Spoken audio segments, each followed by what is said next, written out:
Born and raised in Nottingham, my guest this week has been inspired by her mother's entrepreneurial spirit, but not before she had a long and successful career in the corporate sector.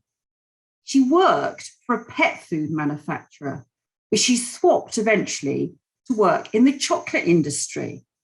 Definitely a leap worth taking in my book, particularly as tasting the product was part of the job description.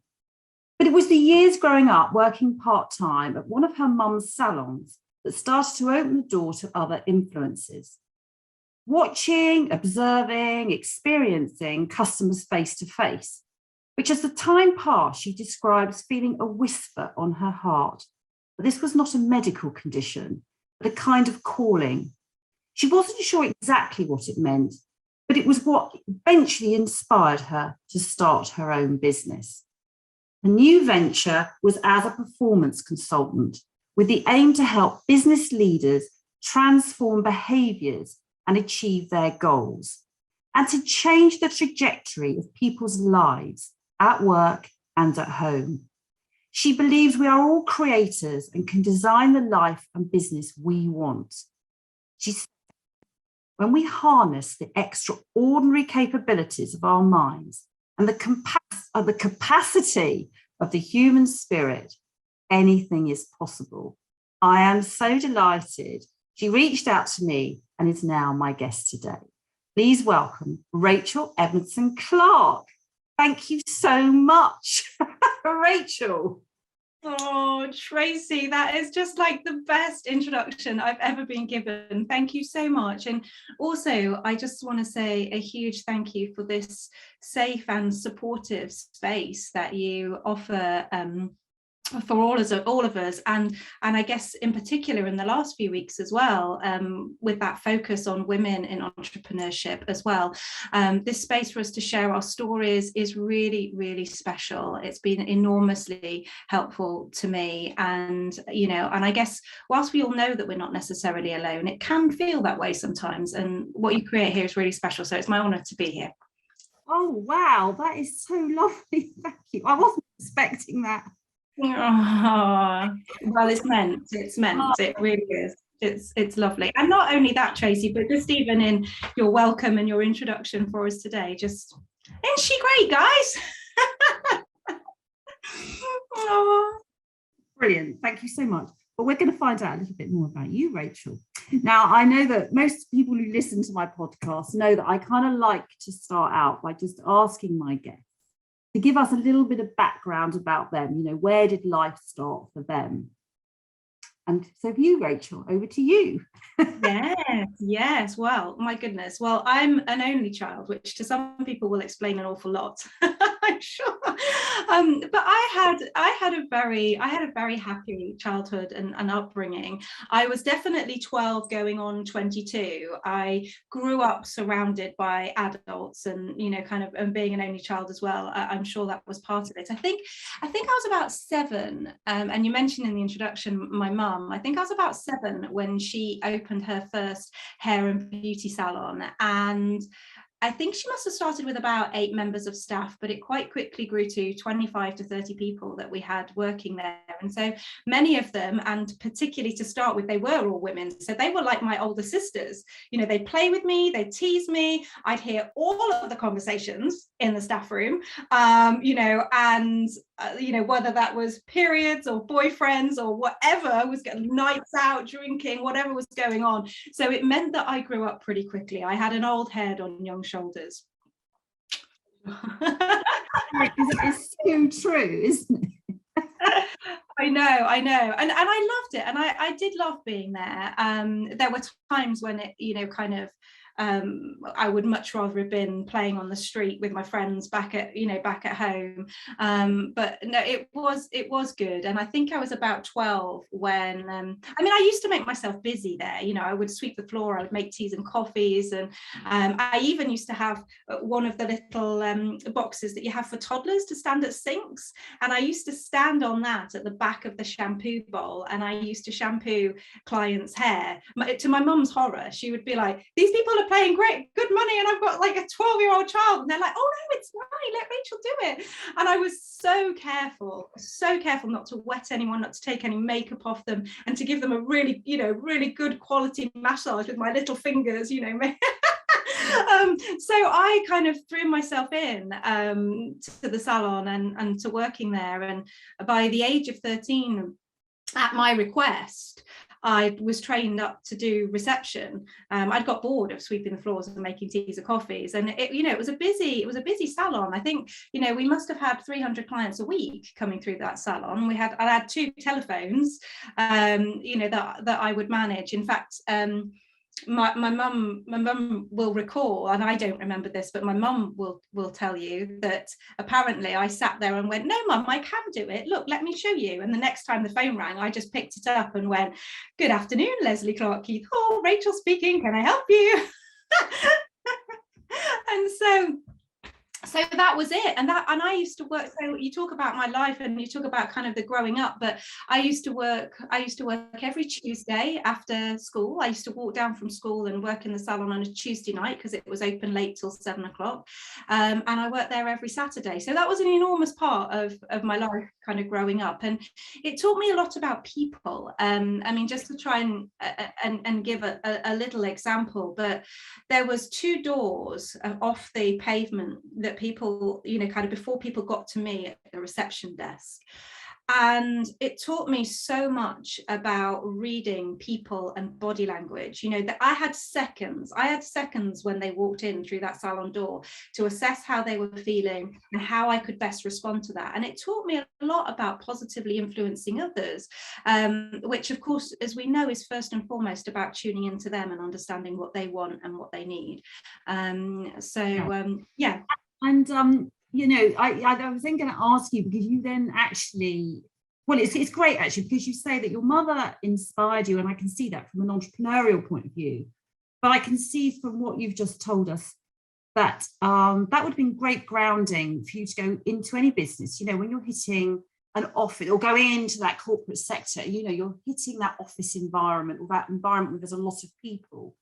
You'd already kind of been used to that. So, I mean, just what you've explained there probably set you up quite well to go into that corporate arena.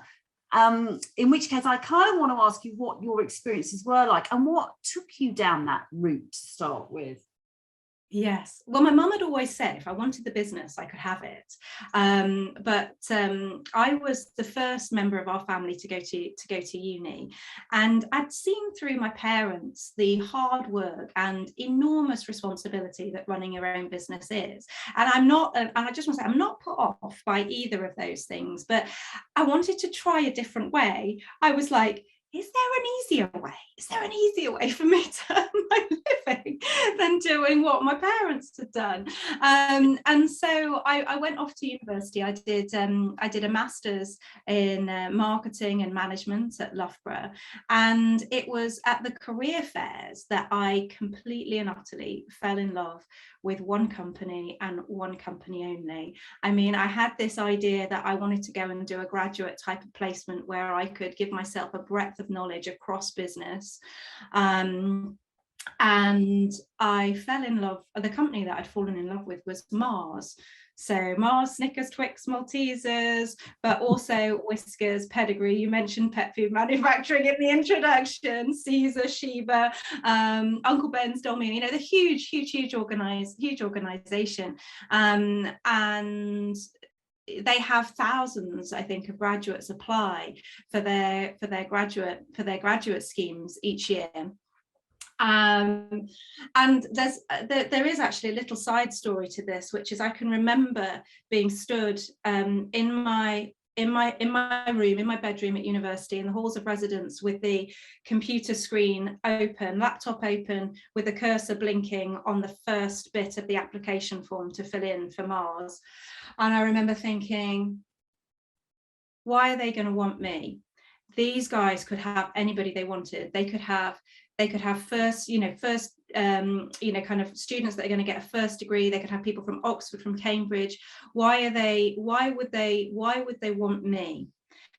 And this is where my experience with my mum really made a massive difference, because at some point in that conversation that I was having in my own head, I was like, if you were Mr. Mars, because bear in mind, it's still run by the Mars family. I was like, if you were Mr. Mars, would you want you to go and work for you? And I'm like, yeah, I bloody would. And it's not just about like the university that I've come from or the qualifications that I get. It's everything else that I bring. And I bloody want me working for me. And so I sat down at that computer, at that laptop, and I started to fill out that application form with a whole new level of belief that actually Mr. Mars, the man at the top, absolutely, of course he wanted me working for him. And it made such a difference in terms of, I'm sure it did now, in terms of how I approached that application. And through the, there was loads and loads of assessment centres, and it was pretty rigorous. But I got through. I got right to the very end. I got to the final a 2-day assessment centre down at their head offices in Slough. And then I got the call afterwards. And it was a good call. And it was a call that said, Rachel, we'd love to have you come and work with us, but it's not on the graduate scheme. We think that you'd be perfect for our sales team. And I was like, what? Sales? Me? No way. I had some awful pre-connotations of what that meant. But I'd fallen in love with the organisation so much. Funnily enough, I got offered a graduate place at John Lewis, but I'd fallen in love with the organisation so much at that stage. I was like, well, I'm just going to make my own graduate scheme up then. I'm going to start in sales and I'll work my own way up. But the side story really to that is just, I think, how important belief is, and kind of what we believe about ourselves, what we can or what we can't do. And if I didn't have that belief, if I hadn't had that conversation with myself that day in my my halls of residence at university, that, well, would Mr. Mars want me to work for me? I wouldn't have. There's no way I would have applied in the way that I did, and I don't think I would have been as successful as I was. So that was kind of the start of the corporate journey for me. And I have to ask you, because in my introduction, obviously I mentioned the pet food and the chocolate. But please tell me, is it true? Do you have to taste or sample the pet food? So not in the sales role, no. But what happened over the years that I was there, like I said, I was wanting to carve out my own way. So I worked in sales to start off with. I did a stint in supply chain, and then eventually I moved back to my academic roots, which was marketing, and I became brand manager on Whisker's cat food. And yes, when you're in the factory, so the food is tasted every morning, and as part of that, it is absolutely kind of seen that you would try the cat food, and it's all human grade food, and it's so yes, I have eaten the cat food. Like wine tasting, do you sort of just taste it and then spit it out, or do you swallow it? You don't have to swallow it. Yes, I always found, I remember tasting the competitors' lines and just going and having this whole rant about how terrible the competitors' products were. And then I was like, I'm not really target market, am I? It's got a bit better once you move to chocolate. Absolutely. So my role at Mars was made redundant in 2008, and I moved to Thornton's, and I stayed in the marketing side of things, and I ultimately became head of product strategy. And yes, that was absolutely amazing. I mean, that factory is just incredible, absolutely incredible. The variety, and of course the processes that they have to make such intricate different chocolates is just amazing. The NPD kitchens, or the new product development kitchens I should say, incredible, absolutely incredible. So yes, that tasted much better, and I was devastated to leave Mars. I should just say this, which is like I told you, I'd fallen in love with the company. That hadn't changed, and I was absolutely devastated. I cried my eyes out the day that I left, But I do believe, although sometimes in those moments where it's tough and it's dark, we can't always see the silver lining. It was absolutely there, because it was at Thornton's where I met my husband, my now husband. And so I think, sometimes life is sending us on these directions and we don't always understand at that time. But wonderful things, can and do come out of.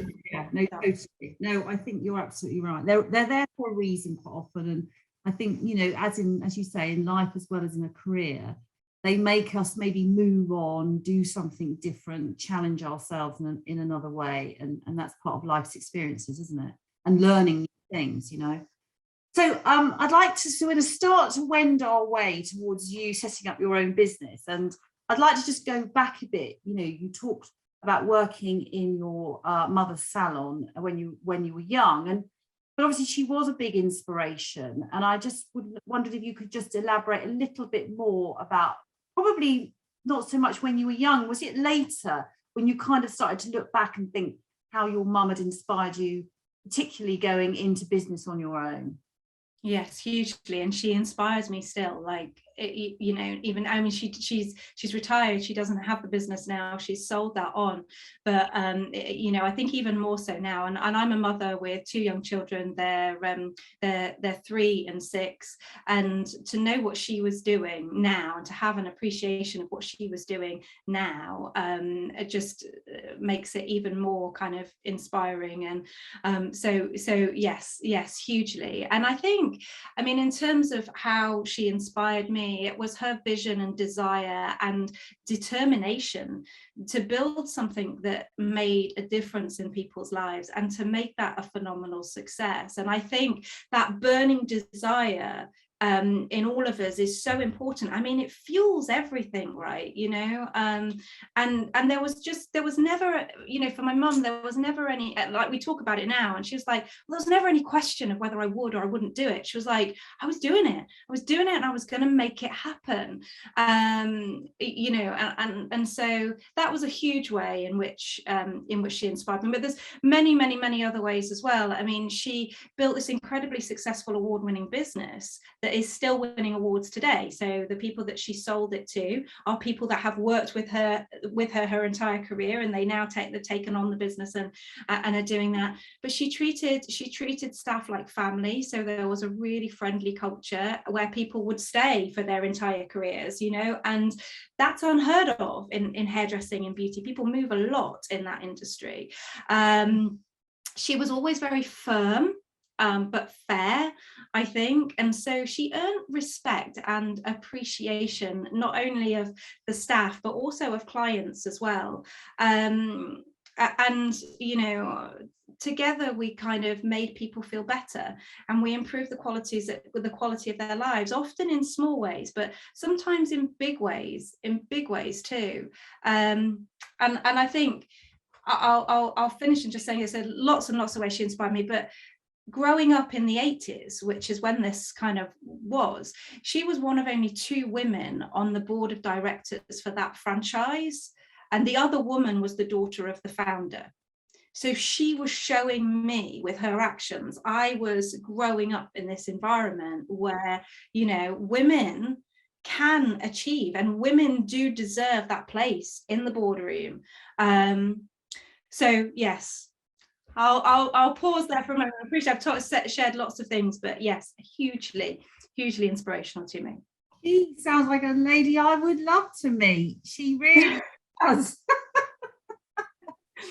Oh, yeah, she's incredible, and I think we were chatting briefly before we started here. She's been here today, and she's been helping me sort some stuff out at home here today. It's just, she is one mega hugely kind-hearted lady. That's so great. That is so great. Now, I'd like you to kind of give us a little explanation about I just love that description. You had a whisper on your heart, and and I've said to everyone in the introduction, but please don't worry, this wasn't a medical condition, but it was calling, wasn't it, for you? And I think when we talked before, you kind of said it was there, but you weren't quite sure what it was. And then obviously that evolved and grew. Could you just give us a little insight to that and how that and what that feeling was like? Because I'm wondering if other people, you've given it that wonderful description, but what other people might be feeling that's a similar thing. Yeah, if you would just like to share with us.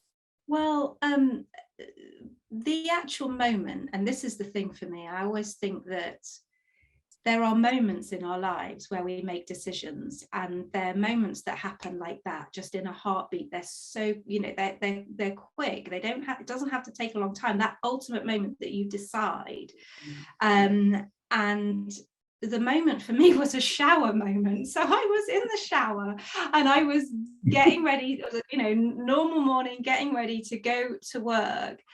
And I remember it so vividly because it was the first time that I was like, there is a whisper here. There is a whisper on my heart that says that there's more to life than this. There's more to you than this. And bear in mind, I climbed this career ladder that from when we started that journey out, when I was in that room at university, that I felt I was climbing this thing that I really wanted to achieve. And I had the team, I had the influence, I had the office, the car, I had all of these things that I thought I wanted. And it's like, oh, hang on a minute, I'm not sure that this is it. And it was almost as if I turned to that whisper for the very first time in that shower and just kind of said and asked it the question, almost like, so what is it? What are you trying to say to me? And I can't remember exactly on my journey when I watched the documentary Finding Joe about Joseph Campbell. Great documentary. Encourage people to look it up on YouTube. Is that one you've seen, Tracy? Have you watched that one? No, it isn't. No, it's one worth a watch, particularly if this part of my story is resonating with you. Then definitely check that out. And in that, and I can't remember when I'd seen that actually, but in that documentary, they talk about, we're all heroes of our own lives, right? Like we are the heroes, the heroines of our own story, of our own life. And we all get that call to adventure.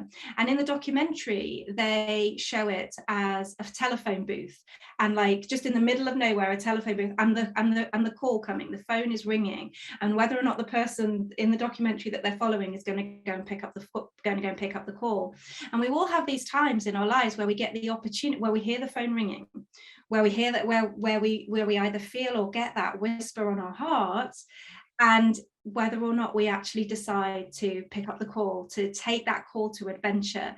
And for me, I stepped out of that shower and it wasn't that clear. Like I think I've said to you before, it really wasn't that clear what I was going to do. But I stepped out of that shower, and as my feet hit the bath mat, I'd made a decision that I was no longer going to go and find a job or even a career, but this was about me finding a life's mission, something that I could jump out of bed every morning and be passionate about and feel like it was, really, really about what I was here to do. And so, that's what I did from that moment on. And that wasn't straightforward. I was 3 years at least, and I'm still am, and let's just be honest and be real with everybody here. It's a constant evolution of learning of what that is, but I was exploring with excitement and with possibility for those 3 years about what it was that was gonna light me up. And very often, you answer that call and you can't always see like the path ahead of you. And coming from corporate and coming from head of product strategy, like I love to plan. I love a 3 or a 5 year plan, right? And it's like you can't see that. And it's like one way that like I've tried to describe it to people before, it's like this misty lake, and you've got stepping stones, and that there's stepping stones across the lake, but you all you can see is the very next stepping stone. And you have to have the courage to take that next step. And when you take that next step, it's like a bit more of the mist clears and you can see a little bit more of the path and the next step in front of you. But sometimes you have to have, faith over that fear and courage to take that step and trust that the path will reveal itself. So, and what you've been saying, because you took that, and obviously it took you over 3 years, but at what point did you think to yourself, that's it, I'm going to be, and I think you call yourself a performance coach, but also it's transformational, isn't it? And performance coach. What was it that made you think that's it, that's what I'm going to be? I mean, was it at the end of the 3-year journey, or was it kind of at the beginning? Yeah, no. So it was continuing to almost like follow this like magical thread and just to explore what was going on. So one of the things that I did in that 3 years was I qualified in coaching, and then I explored into health coaching, which I started purely just because I wanted to understand more about my physical health. And when I done that, people who I was working with in the corporate, because I was still working corporate at this stage, they could see this difference. They could see, physically, energetically, things were transforming for me. And they're like, I want to be what Rachel's got. And so I found myself unintentionally fully booked on a part-time basis, doing health coaching with clients, kind of, in the evenings, and I was very much like, I'm loving this. This is, I want to move more into this coaching space. But, and this may resonate with some listeners, how do I do that? How do I move from this very safe, secure, financial, and not just financial, but situation with this corporate career? How do I transition gracefully into doing this and running my own business? And again, I took the next step. I didn't know exactly the path, but I took the next step, and I got some help myself. So I started working with a career coach, and I remember her saying to me, do you think a role would ever be made redundant? I was like, no, that would never happen. I can't imagine that happening. They find it really hard to get people to come and work in Derbyshire. I'm not sure that would ever happen. And lo and behold, as if like the universe conspires to catch us when we actually do take these steps forward, I got called into a meeting some weeks later, and my role was being made redundant. Really? And yeah. I obviously did my very best to look solemn and concerned about the news, when inside I was, there was fireworks going off. Like, this is it. This is the sign. This is it. I'm meant to go and do this thing. This is my opportunity. This is, it's being given to me now. And just like the universe wanted to just test me a little bit more, just as I was about to sign the paperwork for the redundancy, we found out that I was pregnant with my first child, or our first child. And of course that's it's like, oh my gosh, am I actually gonna do this thing? Am I gonna leave, have a newborn baby, and start this thing? Is that really what I'm gonna do? So I think the universe is always testing us. I'm going to interrupt you actually a little bit, because what I love about this part of your story is, if we rewind to when you left Mars and you were so upset, and we had the tears, and you were really, really devastated by that, being made redundant, to this time you were absolutely elated and excited, and in a way, for me, that's such a transformational change in you, isn't it, from then to this point in your life? I just like that connection. You just saying that made me really think about that. Kind of resonated. Yeah. It's like, Absolutely, because, and here's the thing, isn't it, it comes down to the meaning that we attach to things. So when I was leaving Mars, it meant the end for me, and that was filled with such enormous sadness. And yet when I was leaving Thornton's, it meant the beginning of something new that I'd been working for, so that was filled with such excitement as well. So yes, I think it's never, I never think it's the events that happen to us in life that make us feel how we do. It's always the meanings that we attach to them, and this is where we have incredible power as human beings to be able to choose those meanings, and look at what we're focusing, and look at what we're focusing on, and the reason why we might want to transform that emotion is because that the emotions, the beliefs which we've been talking about, that those patterns of thought, that's what drives our behaviors. You know, and if we want to move forwards and we want to get where we want to go, I just think it's such a critical part of, you know, of kind of that self-mastery, I guess. I think also one thing that comes out a lot with people I speak to who run their own businesses, I think one is you do absolutely have to have a passion for what you're doing. And I can see that just in the way you talk about it, and the fact the way you're telling your story as well. I mean, there's so much energy and passion, which is absolutely wonderful. And you know, and then I think the other thing is a lot of people say to me, you know, and the same as your story again, is it's interesting, isn't it? While you were still in the corporate arena, you had actually started in a way your own business, this thing that you'd gone on to learn something else, which you could then share with others, and you were doing that in your spare time, and how that kind of triggered. So you're kind of experimenting, aren't you, and gaining that experience before you go, right, this is it, this is what I'm doing, you know, 24/7 kind of thing.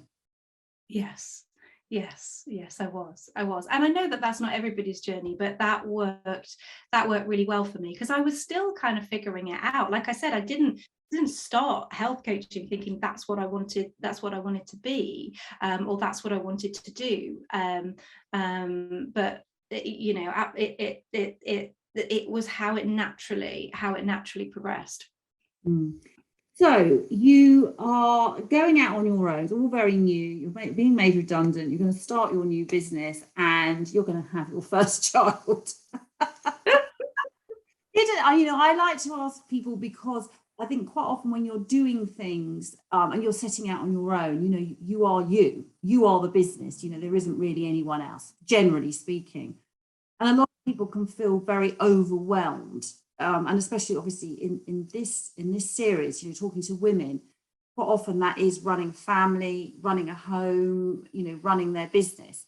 So how did you ever feel overwhelmed, Rachel? And if so, how did you deal with that? Could you share with us, please? Yes, yeah, absolutely. Did I ever feel overwhelmed? Of course. Do I still feel overwhelmed at times? Yes, of course.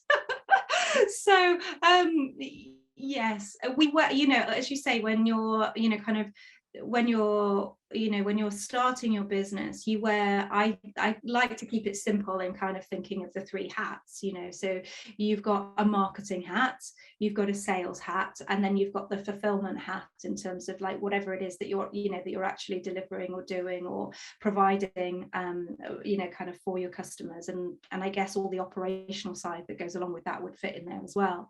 And I was really lucky, wasn't I? You know, I came from a marketing background and even a sales background, and hey, I'm now doing the thing for fulfillment that I absolutely love doing. But you know what? It can still be really bloody hard. I think the things that help me when I'm in overwhelm, there's a number of them. But the first thing I think is, one of the things that we can do is we kind of think that there's like 101 things in our heads. And so I can't think of more than 3 things. I'm going to be dead honest. Some people can think of 5, maybe even 7, but like me, 3, and that's about it. I'm done. So yeah, so if I ever feel myself getting overwhelmed, I kind of try and take it back to, like, what are the 3 most important things that I, you know, kind of that I need to do and that I need to focus on to get me where I want to go, and what are those things that are going to really move the needle the most. So that's kind of helpful, thinking of things in bigger chunks rather than all of these little things I've got to do. Let me just think about them in bigger pieces.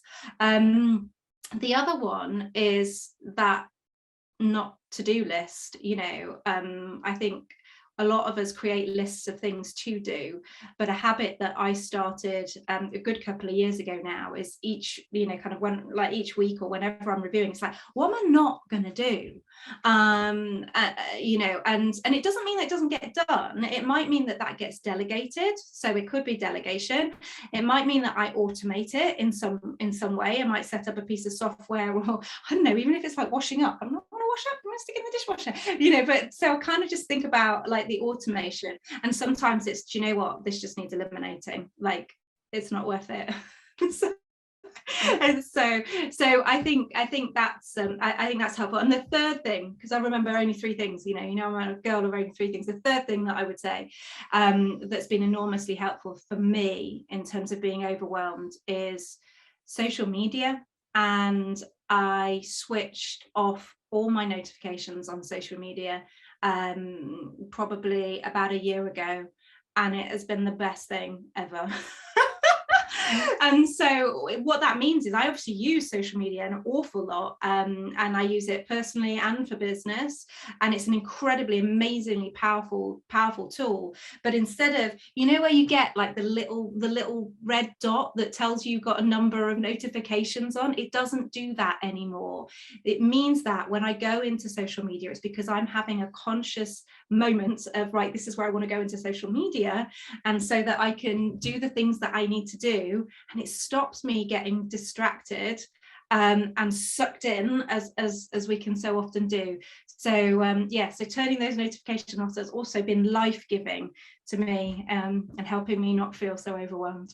No, some very good points there, actually. And interestingly enough, one of my previous guests on this podcast also has a not to do list, and that was a really key thing for her. And I just love that. I just really love that. It's a piece of advice, but a thing to do to stop you being overwhelmed. I haven't started mine yet, but I've got to. I've absolutely got to. Rachel, would you just like to explain to us, please, what a performance consultant does, and what are who are your typical clients? Yes, absolutely. So in terms of a performance consultant, it's really interesting because we talk about being ever evolving, and I am ever evolving how I describe what I do, but essentially, I'm sure, like you, Tracy, I do an awful lot of listening is what I do. First of all, listening to really understand what people's and businesses' challenges and problems are, and even sometimes the opportunities that they're wanting to move further, faster towards. And then it's about helping them implement those changes that get them where they want to go. And I guess the piece that I'm incredibly passionate about is, I like to think of myself as like a practical psychologist, which is, it's like we've been talking about, that level of thought, feeling and belief that drives those behaviors. Like how do you make change? How do each of us make change in our own business, in our own lives, so that actually sticks and that becomes the new habit and the new way of working? And so typically I help businesses do that. So I work with leaders and their teams to help them change behaviors and to do that without resistance. But I also work with a small handful of people on a one-on-one basis as well. And that can be really varied in terms of the stuff that I end up supporting people. It surprises me sometimes, actually, what you end up getting involved in. It nearly always starts from a business perspective. But I'm sure as you experience as well, Tracy, we aren't separate from our businesses, and what's going on within our lives is also really important to be able to support whatever we're doing in a professional capacity as well. And actually, from my perspective, going and helping my clients, the big thing for me is always getting to know that person first, because I think, when you're advising or becoming part of a business, but you have to do it in a way that's actually right for that person or that business owner. And I'm a great believer that one size doesn't fit all, actually, and you have to really accommodate them, and then you can build a plan with them that is going to work for them. And actually, I do find that quite a fascinating part of what I do, actually. To the sort of what I call the nitty-gritty business part of it, you do need to do some of that personal assessment first. You do. It's. I think it is. It's absolutely. It's critical. And so, how that often manifests itself for me is that I'll be creating bespoke training for groups and for teams, that absolutely kind of fits their needs. And we talk about typical clients, but I've worked with huge multi-million-dollar international organizations, but then I've also provided group training for sole traders. It's done a full range. But I would say this, and that is that one of the things that they all have in common is that they're compassionate, they're empathetic, and they care deeply about others and about being the best that they can be. And quite frankly, if they're not in that space, I don't want to work with them anyway. No, and isn't that one of the advantages though, as well, Rachel, about working for yourself and running your own business? You can pick your clients, or you can at least choose who you wish to work with, which I think is such a bonus. So that leads me on to my next question, actually. I just wondered if you would like to share maybe some of the challenges for you of running your own business and what some of the successes have been. And I know that success is very different for a lot of people, so I'm always intrigued to find out what they might be. Wow, challenges. Where would you like to start? Marketing, sales, burnout, perfectionism, overthinking, fear, like we could talk all day about that. We could talk all day. But oh my goodness. So lots and lots of challenges. I mean, even from a marketing and a sales perspective, obviously, you understand my background, but then to do that for yourself is a real challenge, and finding the right words and putting yourself out there, and having that fear of judgment, and that fear of not being good enough sometimes, and all of that shows up. And here's the thing, I know it shows up for all of us. It really does. I have to remind myself frequently that people, particularly if you're doing from a marketing perspective, like, people don't really care that much. What they care about is themselves. Like, not in this, I don't say this in a selfish way. People care about themselves, and it's like, well, actually, what can I share that is useful to somebody, or that is, might be entertaining to them in some way, but actually they don't really care that much about me. Of course we have amazing clients who do care about us, but when you're in that marketing stage and people are getting to know, like, and trust you, like, they don't actually really care about you that much.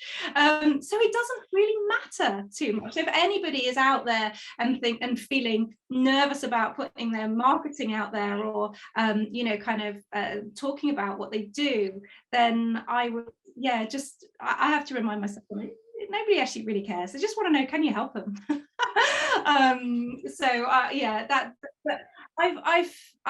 I've also suffered from burnout.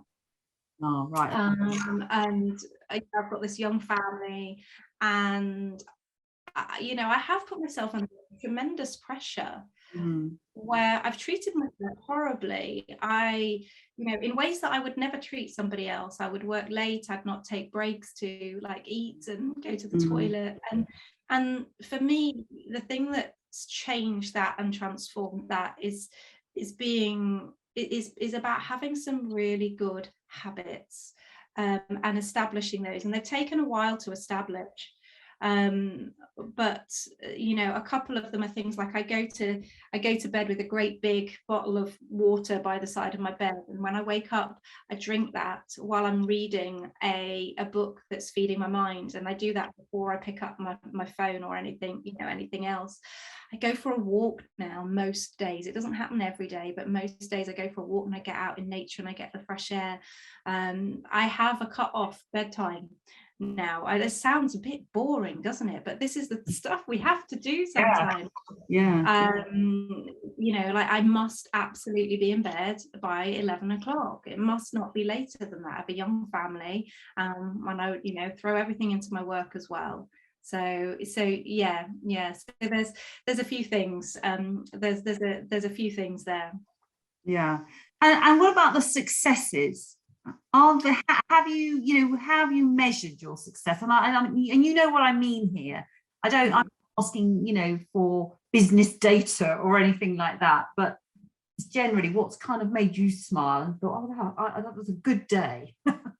Yeah, it's the difference. It's the positive difference that you make to other people and to their lives. And so it's when it's it's when they message you and they say, oh my goodness, this has made such a huge difference to me.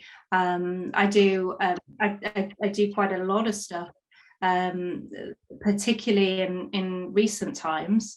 So you may well be aware, Tracy, that Thornton's, that I used to work with, they actually closed their retail estate down here in the UK. So it affected about 500 people in March last year. And so we tried to do an awful lot of work with those guys to help support them kind of through this challenging time that's, not being paid for at all. But when you hear from people that you don't realize that they're there, you don't realize that they're watching or that they've seen what you've been putting out there, what you've been doing, and they message you and they go, oh my gosh, you've helped me so much, I've got this job, it's changed my life, I was in such a dark place, blah blah blah. That makes a difference. Yeah, that's nice. That's really, really nice. Good for you. I mean, that's a really nice thing to do. And there's always something about giving back, isn't there? I think we're all always in a position to give something back to others when they need it. And likewise, hopefully, people are there for us when we need it. It does make such a difference. So, Rachel, I know I'm asking you lots of questions. I'm absolutely bombarding you. I know we are getting there. So just to get a little bit more about Rachel, so what do? You say you like to sort of, now you give yourself a bit of time and you go for a walk most days. What else do you do to relax, apart from being in bed before 11? Obviously time with my boys, so my husband and my family.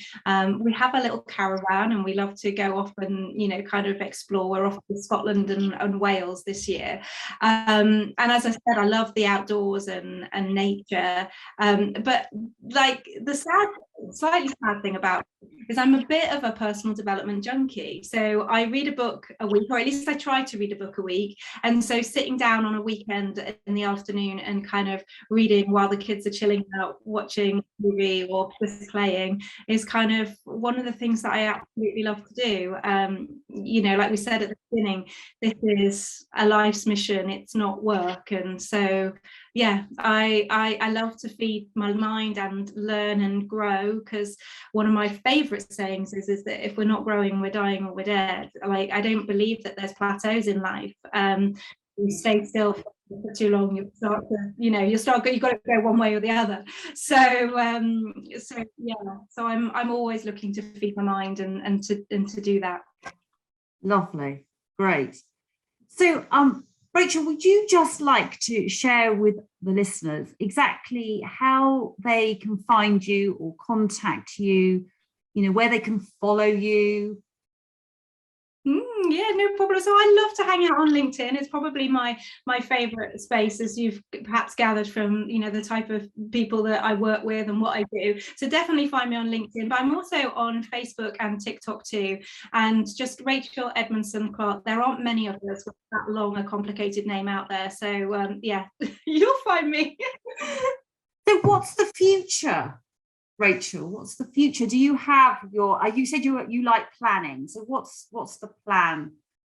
Oh, well, I did like planning, and I do like a plan, but I think in the uncertain times that we are in, I feel that more and more it's about us being flexible and agile, and and being responsive to kind of what's happening. Yes, absolutely, we don't always just want to be in response mode, but I think that is really, really, really important, to be agile and flexible.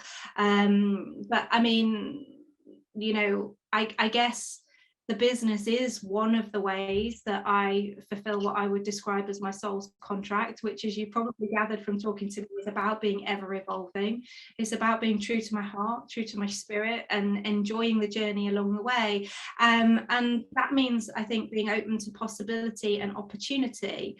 But I'm also really, really clear that it's about making a positive difference in a way that's aligned with my heart and my soul. And so I think for me, the future, so where that could take me in the future, like, who knows? There's lots of things. But one of the things that I hope it will hold for me is that I'd love to do more speaking and group work, so I can somehow make a difference to more people, and to find ways that, you know, that I can still have a depth of impact, as well as breadth. So as you know, as we reach out to more people, but actually how do we still make sure that that impact, that change, that thing shifts inside them. So yeah, I'd love to learn more and to do more in that arena. Oh, well, best of luck with that. And I'm sure you will succeed. I'm absolutely sure you will succeed in that, no doubt. So we are at the end, just about, of this podcast. Thank you so much again. But one final question of every guest I ask, and that is, do you have one piece of advice? Now, I do allow more than one, but if we can keep it to, but maybe a piece of advice to someone who might be thinking about doing what you've done, or a career change, or setting up on their own. Yeah, I'd say don't be fooled. I think there's a lot of marketing out there at the moment that wants to tell you, you know, how quickly things can happen, but you know, and make six figures, and you know, thousands of each month, and all of this kind of thing. And whilst I'm never saying never, and that those things absolutely might be true for some people, I think the truth is those principles that we often all know, which is like hard work, determination, that burning desire that we talked about at the beginning, you know, and coming at it day after day after day, is something that you know, we have to, you know, you have to put the work in. You want to transform your body, you've got to put the work in with what you eat, with how you move it, and you know, how you look after it. And it's no different with your business, I think.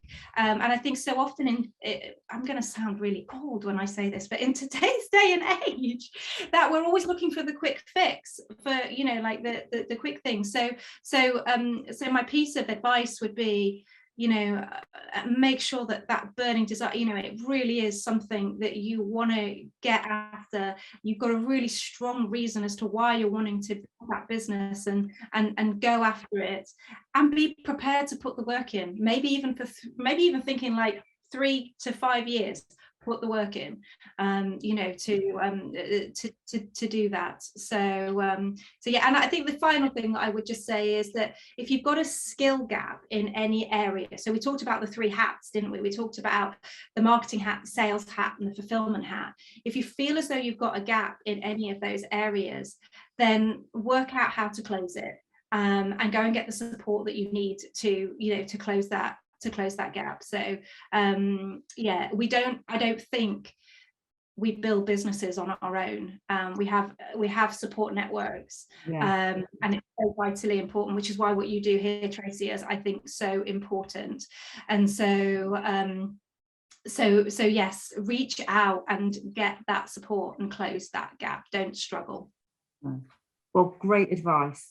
Thank you so much, Rachel. And thank you so much again for being a guest on my With Tracy podcast. Rachel Edmondson-Clark, it's been an absolute delight. We've never met before, and but it doesn't feel like that somehow. It doesn't. And you know, it's been wonderful for you to share your story and some of your insights and your learnings. It's been really, really great. Thank you so much, Rachel. Well, it has been my absolute pleasure. Thank you, Tracy.